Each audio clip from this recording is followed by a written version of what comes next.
Well, Stuart, it was a 5-0 defeat at home. It was a poor first half performance when they saved themselves a bit second half, but it's still 5-0, isn't it? Look, we've been here before. We've said it.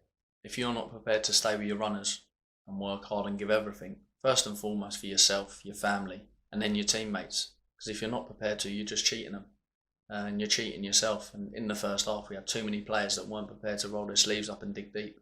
And that's what happens at this level. If you're not prepared to run hard against your man, that's what happens. And you're 4-0 down, it could have been 6 or 7. And we probably deserved to be 6 or 7 down with the way that we played and performed. The lack of desire and commitment in the first half. But we look at the positives in the sense of, in the second half, the lads have come out and they've given everything. And it just shows if you do be committed and run, you against your man, tactics and shape go out the window when you're not prepared to work hard. We worked on stuff on Thursday. None of it happened in the first half. We had to change it tactically and end up going man for man, which we shouldn't have to do because we looked at their weaknesses and strengths. And, you know, when things like that happen, there's nothing you can do. But if you're not prepared to work hard, that's what happens in this league. And we've just shown against a good side in the second half, if you're prepared to give everything, you can compete. And it's staying in the game then as well, isn't it? You know, if maybe it was flipped first half, which you're going into half time. Yeah. You're 1-0 down, maybe. Still in the game, something to play for.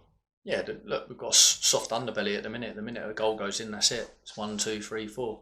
And that's when you start learning about your characters. You need real characters in your group that are prepared to roll their sleeves up and dig other people out on the pitch and make them, come on, dig deep for you. We're all in it together. It's not them and us as a manager. We're all in it together. That first half performance is me, Matty. It's all of us, the team. We're all in it together. So at the end of the day, the lads have got to be prepared to give everything. And those all 3 subs were made by half time. I'm guessing you wanted to make even more than that if you could. No, I could have subbed pretty much everyone, no doubt.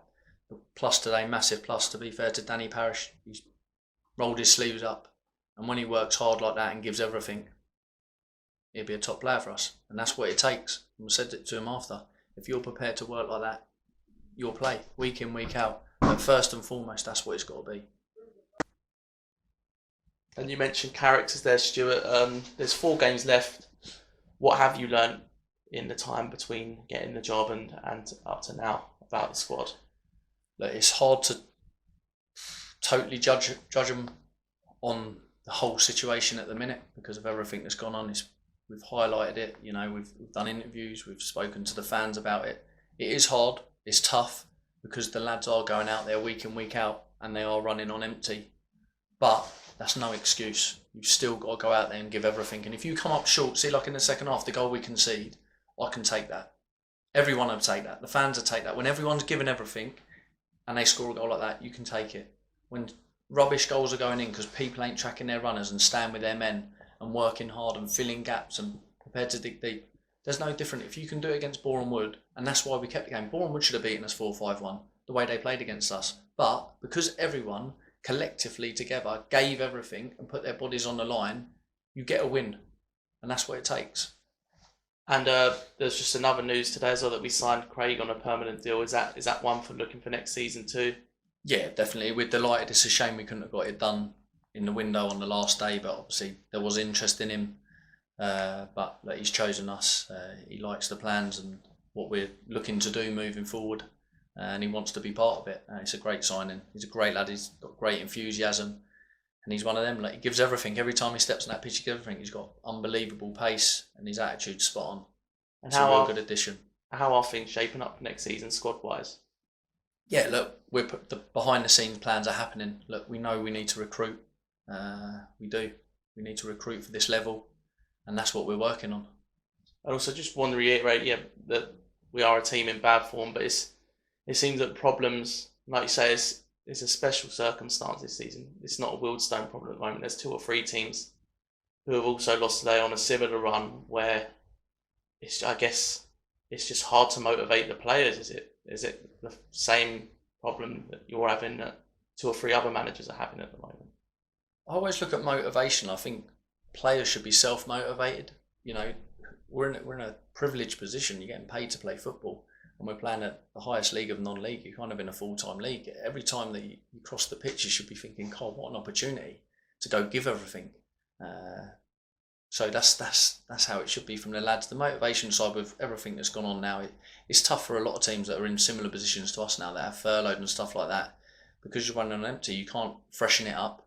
You can't make changes if players are not performing. You can't make changes because you don't. Like today's the first time that we've actually had a full bench in probably the last 4 weeks, which is good. Bodies coming back, but look, I said to the lads that if everyone's fit and raring to go, that'd be the starting 11.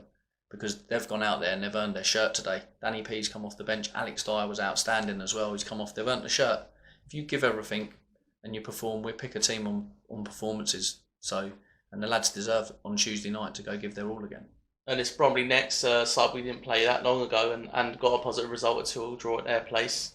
That was their manager's first game, and he's had time to sort of come in and I guess learn a bit more about his team, and they've picked up some very, very good results since, haven't they? It's going to be another tough one Tuesday night, isn't it? Oh, really tough test. Look, they're going for the playoffs. We said it when we played them down there. It was a great point away from home against a team that have got bundles and bundles of talent throughout the whole squad.